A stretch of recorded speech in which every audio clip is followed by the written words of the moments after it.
And I just put this video up, which is called Smashed. It's me getting murdered kite surfing by a wave. So let's go ahead and just open up the edit, go to the details, and we've got a couple different ones that we can choose from. Right now they've got the one in the center, which is this one. I mean, I could use this one if I wanted to, which is kind of cool, or I could use this one. This one looks better. I'd rather use that one. But if I don't like those and I want to do something else, what I can do is I can go find the video, right?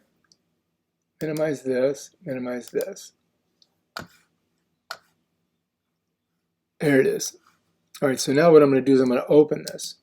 Then I'm going to hit this. And then I'm going to pull this across until I find something that's representative of this video.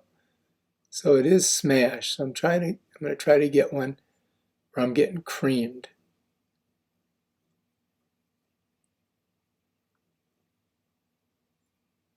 That one looks pretty good, right?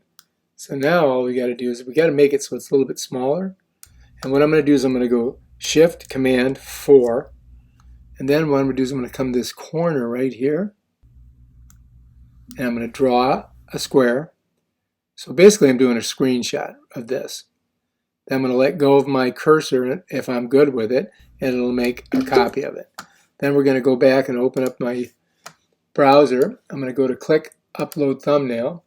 Then I'm going to come down to this last screenshot right here. This is the one I want. And I'm going to go ahead and upload that.